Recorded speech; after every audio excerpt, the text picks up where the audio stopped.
सोचो आज रात 12 बजे इंडिया में एक ऐसी चीज़ होती है जो नॉर्मली किसी को नोटिस भी नहीं होती।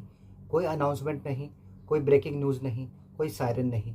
बस लाखों लोग काम करना बंद कर देते हैं। सुबह होते ही आप उठते हो, आपको लगता है सब नॉर्मल है, लेकिन कुछ घंटों के अंदर एक अजीब चीज़ नोटिस होने लगती है।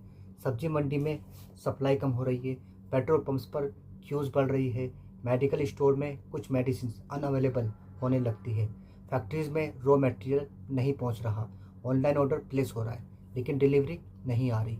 और सबसे इंटरेस्टिंग बात, प्रॉब्लम किसी एक सिटी में नहीं, ये पूरे इंडिया में है, इवन छोटे से छोटे टाउन में भी। अब इमेजिन करो, 24 घंटे बीत गए, सिचुएशन अनकंफर्टेबल हो चुकी है, लेकिन इंडिया अभी भी समहाउ चल रहा है। फिर 48 आवर्स, अब प्रॉब्लम सिर्फ कंज्यूमर की नहीं, बिजनेस अफेक्टेड है, फैक्ट्रीज अफेक्टेड है, हॉस्पिटल अफेक्टेड है, मार्केट अफेक्टेड है, और इकोनॉमी के अंदर एक चेन रिएक्शन स्टार्ट हो चुका है। लेकिन सवाल ये है, आखिर वो इंडस्ट्रीज कौन सी है जिसके रुकने से इतनी सारी इंडस्ट्रीज एक साथ इम्पेक्ट हो सकती है? क्या ये बैंकिंग है?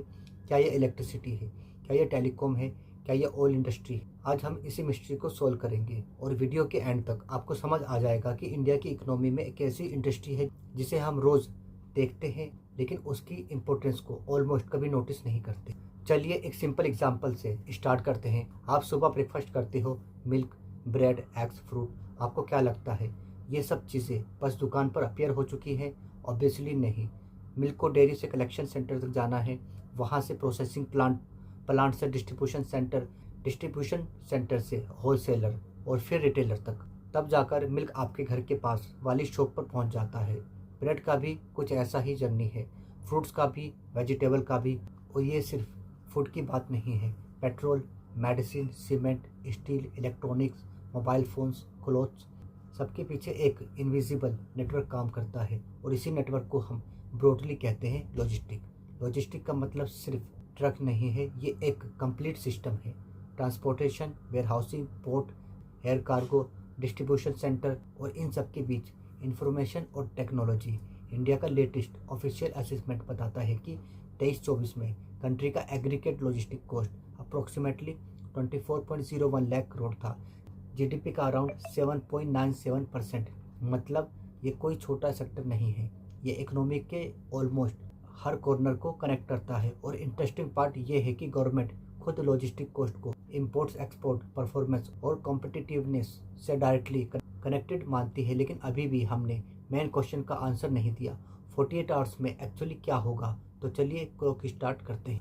इमेजिन करो, इंडिया का लॉजिस्टिक नेटवर्क सडनली फ्रीज हो गया, ट्रक्स नहीं चल रहे, वेयर हाउसेज से डिस्पैच नहीं हो रहा, फ्रेट मूवमेंट सेवरली डिस्टर्बेड है, पोर्ट से कार्गो मूव नहीं हो रहा, लास्ट माइल डिलीवरीज रुक गई है। इंपॉर्टेंट क्लेरिफिकेशन, हम ये नहीं कह रहे हैं कि इंडिया में एग्जैक्टली 48 आवर्स में सीक्वेंसेस डेफिनेटली होगा। ये एक स्ट्रीट टेस्ट सिनेरियो है। क्वेश्चन सिर्फ इतना है, अगर movement of goods suddenly stop हो जाए तो डिपेंडेंसी कितनी क्विकली दिखाई देगी? आंसर है इसका बहुत जल्दी।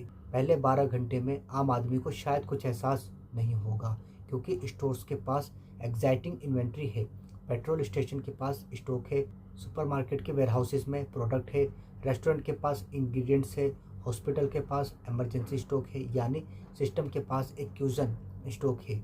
लेकिन ये क्यूजन अनलिमिटेड नहीं है और यहीं से गेम इंटरेस्टिंग होता है। अब 24 घंटे के बाद अब बिजनेस को प्रॉब्लम समझ आनी स्टार्ट होती है।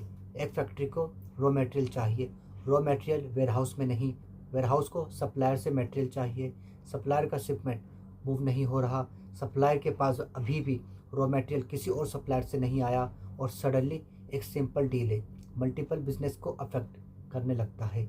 इसे कहते हैं सप्लाई चेन डिवीज़न। और सप्लाई चेन डिवीज़न का सबसे डेंजरस पार्ट ये है, आपको प्रॉब्लम उस वक्त नहीं दिखाई देती जब चेन ब्रेक होती है, प्रॉब्लम तब दिखाई देती है जब चेन का नेक्स्ट लिंक एम्प्टी हो जाता है। तो 24 घंटे वाली मिस्ट्री का आंसर क्या है? क्या ये बैंकिंग है? नहीं। क्या ये टेलीकॉम है? नहीं। क्या ये ई कॉमर्स है? बिल्कुल नहीं। The industries we are talking about is logistic, और स्पेशली इंडिया का transportation, warehousing, distribution, economic system.